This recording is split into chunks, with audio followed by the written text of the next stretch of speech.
Oh boy, what a season that was. You will never be able to say enough about what Dan Campbell has done.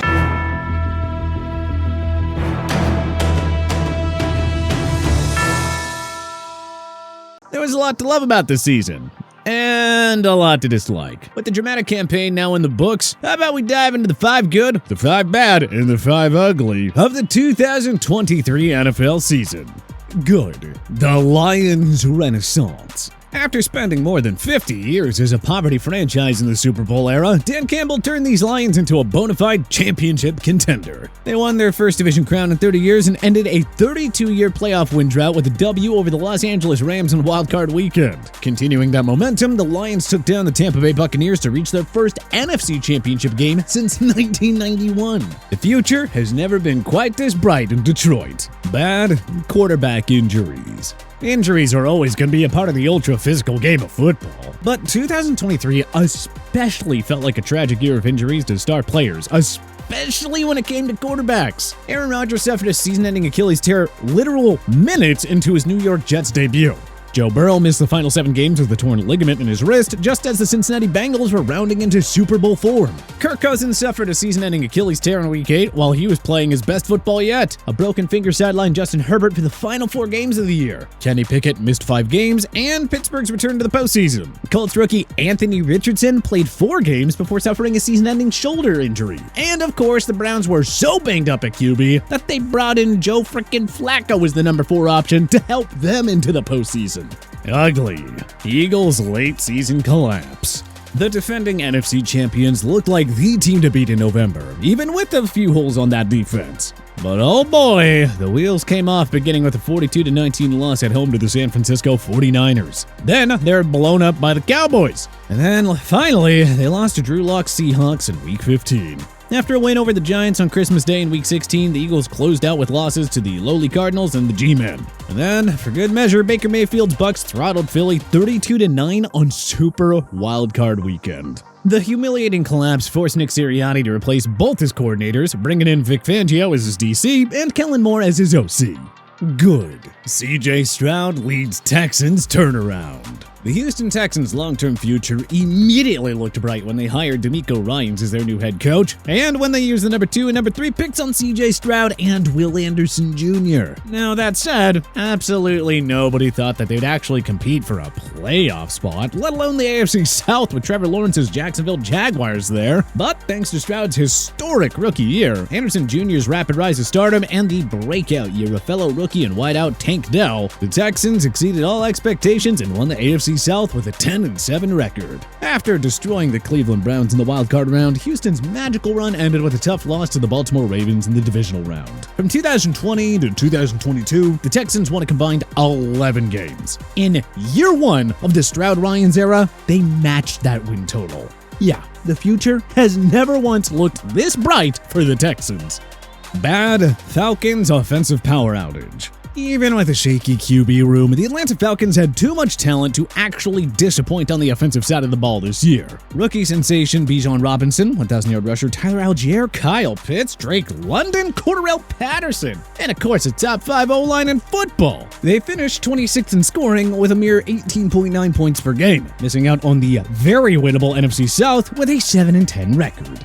Ugly, David Tepper's rise to worst owner in the NFL. With Dan Snyder, the devil, finally gone, there was a new wide-open debate as to who the worst owner in the NFL was. And, well, let's just say it didn't take long to find the new hands-down choice. That would end up being Carolina Panthers owner David Tepper. He's the one who pushed for the team to sell the entire farm to move up and take Bryce Young first overall. He's the one who brought in Frank Reich as the new head coach. He's the one who gave Scott Fitterer another year in the GM chair. And the result? Oh, Carolina only finished with the worst record in football at 2-15, thus giving the Chicago Bears the first overall pick of 2024. Oh, and Tepper got a $300,000 fine for throwing a drink at a Jacksonville Jaguars fan during a Week 17 game. Oh boy, Carolina is now 31-68-0 through Tepper's first 5 years as owner. And now, he's already on his 7th coach. Good? Jordan gives the Packers a lot to love. I don't think anybody expected the Green Bay Packers to really do much in year one of the post-Aaron Rodgers era. But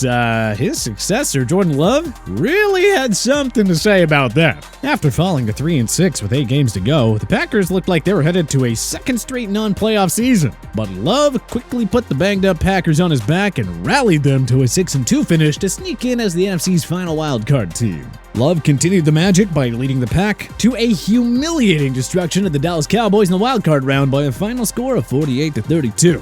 The Cheeseheads gave the 49ers a big scare in the divisional round, but they narrowly dropped a heartbreaker 24-21. 4,159 passing yards and 32 touchdowns. With top weapons Aaron Jones and Christian Watson all missing valuable time? Oh yeah, this Love guy is gonna be special. And the Packers will be just fine in the post-Rodgers era, thank you very much. Seriously though, how do the Packers keep getting away with this? Bad Commanders' dreadful defense. If the Commanders were to make some noise in the NFC, it would certainly be thanks to a defense that had finished in the top 10 in 2 of Ron Rivera's first 3 seasons, right? Well, actually, their defense was one of the reasons that this team finished 31st in 2023, ahead of only the hapless Panthers.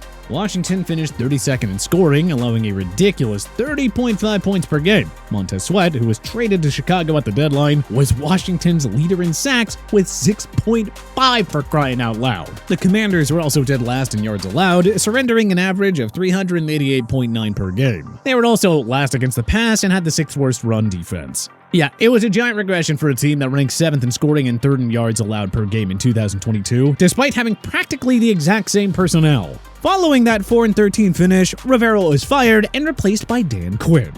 Ugly, Jaguars go in late season self-destruct mode. The Jaguars entered their bye week with a 6-2 record headlined by statement wins over the top 2 AFC clubs in the Bills and Steelers. I mean, come on, everything spelled Super Bowl contender in Duval County. But then, the Jaguars inexplicably collapsed and lost their control on both sides of the ball, losing to the Burrowless Bengals and Joe Flacco-led Browns in back-to-back weeks. Following a 4-game losing skid, the Jags got back on track with a win over the Panthers.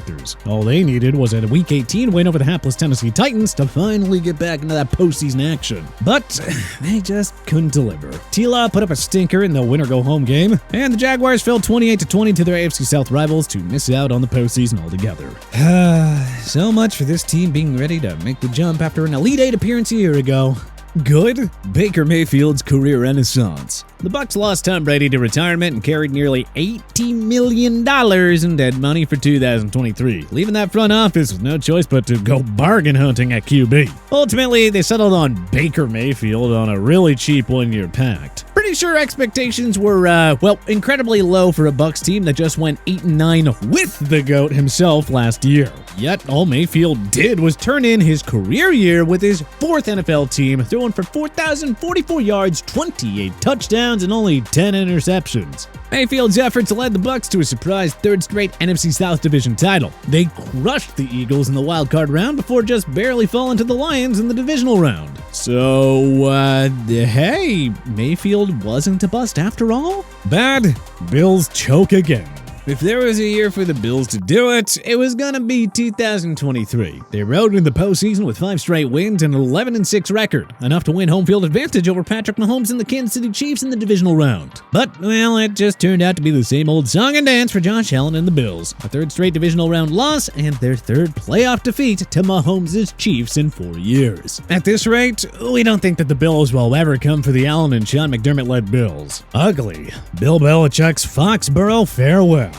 This is how it had to end, huh? The greatest dynasty in NFL history, the greatest coach of all time, leaving New England with an embarrassing 4-13 record. The franchise's worst finish since 1992? Hey, make no mistake, it was wise of Belichick and Robert Kraft to part ways after 24 years. But it just kind of sucks that Belichick's final year in New England was so miserable that, well, most Patriots fans were probably thrilled that he left. Good. The AFC North. The Super Bowl champion may not have come out of the AFC North, but this division made a very special piece of history that really deserves special recognition. All 4 teams in the division finished with a winning record, making the AFC North the first division in the Super Bowl era to accomplish that feat. Bad officiating, of course. We'd be remiss if we didn't acknowledge the issue, and quite frankly, we don't know where to start. The obvious missed pass interference penalties, the whole week roughing the passer calls, the Lions-Cowboys ineligible man downfield fiasco. Someone make it stop, please. Ugly, your annual Cowboys January choke job. Number 1 offense in the league, 5th best scoring defense, Dak Prescott's career year. Win 2 games at home, and you're in the NFC title game for the first time since 1995. But of course, the Cowboys choked and blew it again. Of course. But hey, what other good, bad, and ugly of the 2023 NFL season should we have included on our list? Let us know in the comment section below. If you like this video and learned a thing or two, clicking the like button helps out a ton. And hey, we appreciate it. If this is your first time coming around to TPS though, subscribing is a great idea because we put out videos like this every single day. But as always, thanks for watching and we'll see you guys next time.